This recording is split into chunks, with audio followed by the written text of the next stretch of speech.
Auditeurs, auditrices, bonjour. Aujourd'hui, je veux te parler de George Soros. Alors, qui est ce personnage décrit comme certains comme étant la réincarnation du diable et par d'autres comme étant un philanthrope aux activités tout à fait nobles et chevaleresques.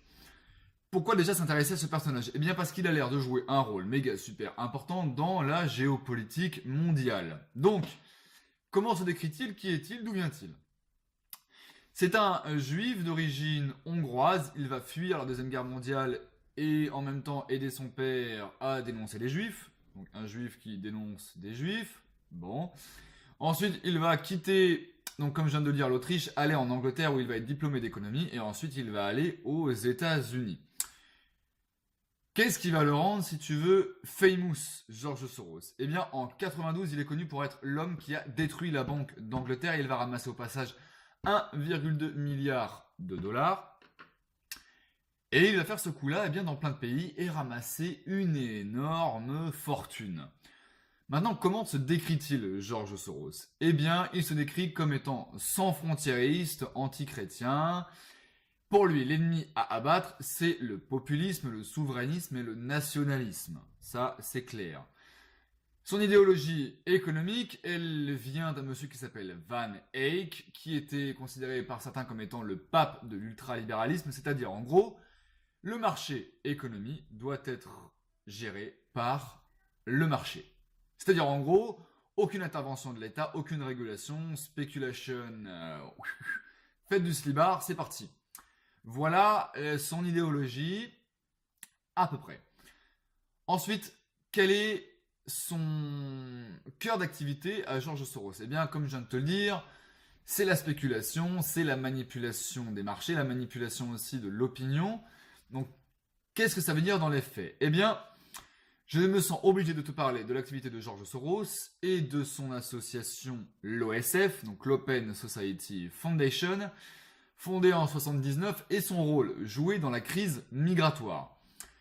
Qu'est-ce qu'on apprend par des agences telles que Frontex et d'autres comme Gefira? On apprend que ces ONG, donc en fait, si vous voulez, t'as l'OSF, donc sa grosse fondation à George Soros, qui va faire des chèques à plein d'autres ONG. En fait, l'OSF, c'est la tête du poulpe, et toutes ces ONG, c'est tentacules. Donc qu'est-ce qu'on apprend? On apprend que ces ONG-là, au lieu d'être en accord avec le droit international, de faire des activités tout à fait légales, c'est le contraire, vont à l'encontre du droit international, travaillent avec les passeurs, avec les gardes-côtes, par exemple italiens, pour récupérer les bateaux de migrants avant les autorités régaliennes. D'accord? Donc du pays, si tu veux.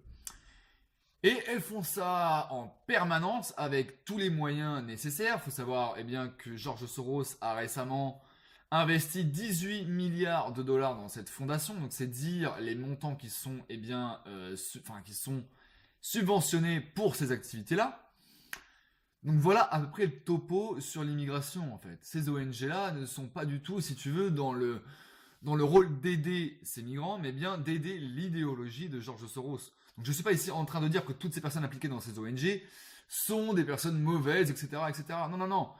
Peut-être que certains ne savent pas exactement ce qu'ils font, ou peut-être qu'ils sont armés de bonnes intentions.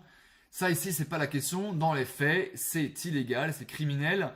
Et récemment, une organisation s'est fait arrêter en Grèce pour espionnage et activité criminelle de migrants.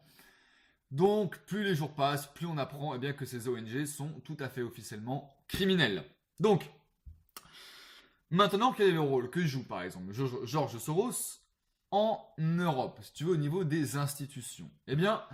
On apprend grâce aux DCLeaks, qui sont en fait des documents qui ont fuité de cette fondation, donc l'OSF, on apprend qu'il a 226 eurodéputés à sa botte. Donc sur les 750, ça fait quand même un sacré paquet. C'est pour démontrer à peu près l'intégrité de l'Union européenne. Donc dans les faits, en fait, ça se caractérise. Ils ont des petites fiches pour chacun de ces eurodéputés et les causes qu'ils vont défendre en particulier, qui vont partager la même idéologie que George Soros. Donc en fait, George Soros leur graisse carrément la patte et leur disent quoi faire. Voilà à peu près comment ça se passe. Et on le voit même dans les lois, puisque c'est étrange de voir que par exemple On Search and Rescue est un corps de loi qui protège les ONG et les capitaines de navires. Ah ouais, c'est quand même étrange. C'est quand même étrange. À part si George Soros contrôle, tu vois, le jeu un peu au-dessus de tout le monde, au-dessus la mêlée. Maintenant, quel est son rôle, George Soros, dans la liberté de presse? Eh bien, on apprend, grâce là aussi à des mémos qui ont fuité, donc là, ça on le doit à The Free Bacon. Là, c'est la société Media Matters qui est mise, si tu veux, mise en lumière pour, eh bien, être accusée de censure. C'est-à-dire qu'on apprend que George Soros finance déjà Media Matters, et on apprend, eh bien, que tous les moyens sont bons pour censurer tout ce qui va à l'encontre de son idéologie. C'est-à-dire utiliser YouTube, Twitter, Facebook, pour, eh bien, voilà, mettre un terme, censurer tous les avis qui ne vont pas dans le sens cosmopolite, socialo, pro-immigré, pro-islam. Donc voilà à peu près le topo sur ce personnage. Il manipule la liberté de penser, il manipule les États, il manipule l'opinion publique. Faut voir comment son pays d'origine le traite. Viktor Orban, son président, a carrément mis en place un corpus de loi. Stop Soros, ton organisation, on n'en veut pas, tu dégages. Donc c'est intéressant de voir que Viktor Orban eh bien, se caractérise comme étant chrétien, comme étant pro-souverainisme. Il considère qu'il faut protéger les familles, protéger les frontières, protéger son peuple. Donc voilà à peu près eh bien, qui est l'ennemi de George Soros et comment eh bien, ses ennemis le traitent. Donc voilà, j'espère que ce topo-là sur George Soros t'aide à comprendre ce qu'il se passe un peu plus en profondeur dans ce petit monde. Si t'as aimé, n'hésite pas à me dire ce que tu en penses, à partager, à t'abonner à cette chaîne. Moi, je te dis à la prochaine pour de nouvelles petites enquêtes. Comme disait Boudi Bouddha, doute de tout et surtout de ce que je raconte. Allez, ciao!